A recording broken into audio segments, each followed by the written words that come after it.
Praise the Lord, hallelujah. Zion வேதாகம ஆய்விற்கு அன்போடு கூட இயேசு கிறிஸ்துவின் நாமத்தில் உங்களை வரவேற்கிறேன். இன்றைய தினத்திலும் அப்போஸ்தலரான பரிசுத்த பவுல் கொரிந்தியருக்கு எழுதின முதலாம் நிருபம் அதிகாரங்கள் 12 முதல் 16 அதிகாரங்களிலுள்ள வசனங்களை தியானிக்க சர்வ வளமுள்ள தேவன் தாமே நமக்கு கிருபை பாராட்டுவாராக. 12வது அதிகாரத்திலே தொடர்ந்து 12 முதல் 14 அதிகாரம் வரைக்கும் ஆவிக்குரிய வரங்களை குறித்து அப்போஸ்தலர் எழுதுகிறதை குறித்து பார்க்கிறோம்.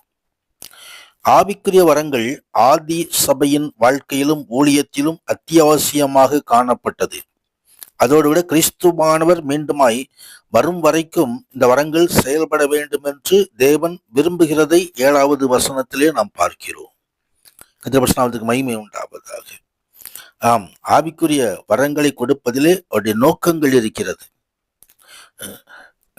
மக்களின் மத்தியிலே, வீடுகளில், குடும்பங்களில், தனிப்பட்ட வாழ்க்கையில், பொதுக்கூட்டங்களில் ஆவியானுடைய கிருபை, வல்லமை, அன்பு ஆகியவை வெளிப்படும்படியாக இந்த வரங்கள் செயல்படுகிறது.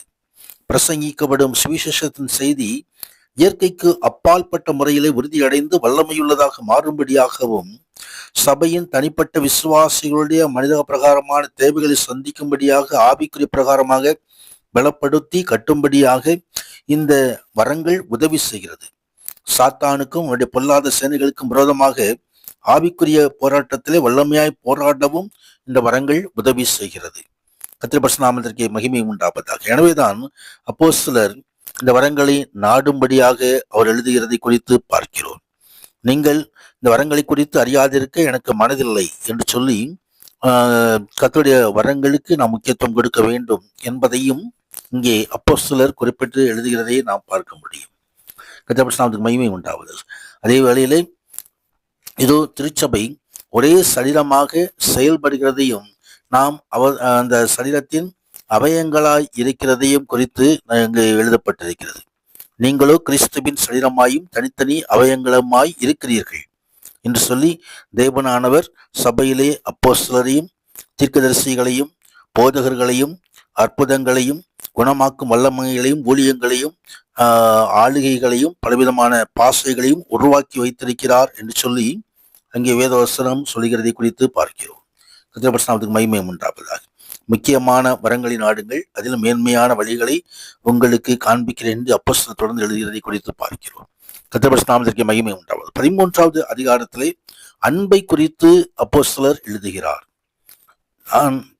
மனுஷர் பாசைகளை, தூதர் பாசைகளை பேசினாலும் அன்பு எனக்கிராவிட்டால் சத்தமிடுகிற வெண்கலம் போலவும் ஓசையிடுகிற கைத்தாளம் போலவும் இருப்பேன் என்று சொல்லி அங்கே அன்புக்கு அங்கே முக்கியத்துவம் கொடுக்கப்படுகிறதை குறித்து பார்க்கிறோம்.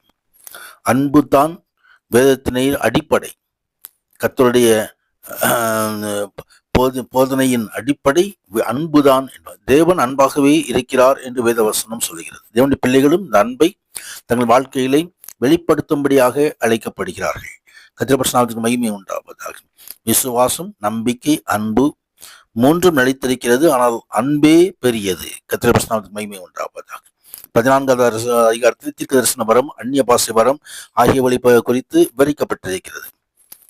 தீர்க்க தரிசனம் சொல்கிறவன் மனுஷருக்கு பக்தி விருத்தியும் புத்தியும் ஆறுதலும் உண்டாக பேசுகிறான் என்று சொல்லி, அந்நிய பாஷையில் பேசுகிறவன் தனக்கு பக்தி விருத்தி உண்டாக பேசுகிறான் என்று சொல்லி அங்கே வேதவசனம் சுட்டி காட்டுகிறதை குறித்து பார்க்கிறோம்.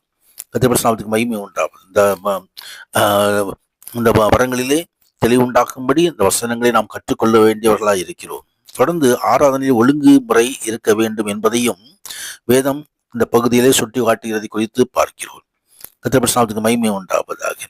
தீர்க்க தரிசனம் சொல்ல நாடுங்கள், அந்நிய பாஷையில் பேசுக்கு தடை பண்ணாதீர்கள், சகலமும் நல்லொழுக்கமாகவும் கிரமமாகவும் செய்யப்பட கிடவது என்று சொல்லி வேதம் தெரிவிக்கிறது. 15வது அதிகாரத்திலே கிறிஸ்துவனுடைய உயிர்த்தெழுதலை குறித்து எழுதப்பட்டிருக்கிறதை நாம் பார்க்கிறோம். கர்த்தருக்கு மகிமை உண்டாவதாக. நமது பாவங்களுக்காக கிறிஸ்து வேத வாக்கியங்களின்படி மரித்து அடக்கம் பண்ணப்பட்டு அவர் 3ஆம் நாளிலே உயிர்த்தெழுந்து கேபாவுக்கும் 12 அதன் பின்பு 500 பேருக்கு அதிகமான சகோதரருக்கும் தரிசனமானார் என்று சொல்லி வேதம் வசனம் சொல்லுகிறது. அதோடு கூட மரித்தவர்களின் உயிர்த்தெழுதலை குறித்தும் அப்போஸ்தலர் இங்கே எழுதுகிறார். கர்த்தருக்கு மகிமை உண்டாவதாக. ஆம், மீண்டுமாய் கிறிஸ்துவோ மரித்தோரிலிருந்து நித்திரை அடைந்தவர்களில் முதற் பலனானார். மனுஷரால் மரணம் உண்டானபடியால் மனுஷரால் மரித்தோரின் உயிர்த்தெழுதலும் உண்டாயிருக்கிறது. ஆதாமுக்கள் எல்லோரும் மரிக்கிறது போல கிறிஸ்துவுக்கள் எல்லோரும் உயிர்ப்பிக்கப்படுவார்கள். அவனவன் தன் தன் வரிசையிலே உயிர்ப்பிக்கப்படுவான் என்று சொல்லி கடைசி நாட்களில் எக்காலம் விளைக்கும் போது ஏற்படுகிறதான உயிர்த்தெழுதலை குறித்து அங்கே ஆவியானவர் வெளிப்படுத்துகிறதை குறித்து பார்க்கிறோம். கர்த்தருடைய மகிமை உண்டாவதாக. நமக்கு ஒரு உயிர்த்தெழுதல் உண்டு, நமக்கு ஒரு நித்திய ராஜ்யம் உண்டு, நித்திய ஜீவன் உண்டு. அதை சுதந்திரிக்கும்படியாக நாம் பிரயாசப்பட வேண்டும் என்று வேதம் நமக்கு கற்றுத்தருகிறது. கர்த்தருடைய மகிமை உண்டு. 16வது அதிகாரத்திலே தேவனுடைய மக்களுக்கு என்று சேகரிக்கப்படும் உதவி பணத்தை குறித்து, அந்த உதவி பணத்தில் உண்மையாக இருக்க வேண்டும் என்பதை குறித்தும் வேதம் தெரிவிக்கிறதை குறித்து பார்க்கிறோம். மீண்டுமாக தனிப்பட்ட வேண்டுதல்களோடு கடைசி வாழ்த்துதலோடு இந்த அதிகாரம் முடிவடைகிறதை குறித்து பார்க்கிறோம். ஒருவன் கர்த்தராகி கிறிஸ்துவினிடத்தில் அன்பு கூறாமல் போனால் அவன் சபிக்கப்பட்டவனாய் இருக்க கடவன். கர்த்தர் வருகிறார் என்று சொல்லி கர்த்தருடைய வருகையை குறித்து அவரை எச்சரித்து இந்த முதலாம் கொரிந்தியர் நிருபத்தை முடிக்கிறார். கர்த்தருடைய மகிமை உண்டாகும். இந்த வசனங்களை தியானிக்கும் பொழுதெல்லாம் கர்த்தர் வருகைக்கு ஆயத்தப்படும்படியாக, இது நமக்கு ஒரு நித்திய ஜீவன் உண்டு, நமக்கு நித்திய வாழ்க்கை உண்டு. அந்த வாழ்க்கைக்கு நாம் தயாராகும்படியாக அழைக்கப்படுகிறோம்.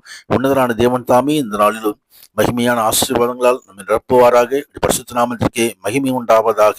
ஆமேன், ஆமேன்.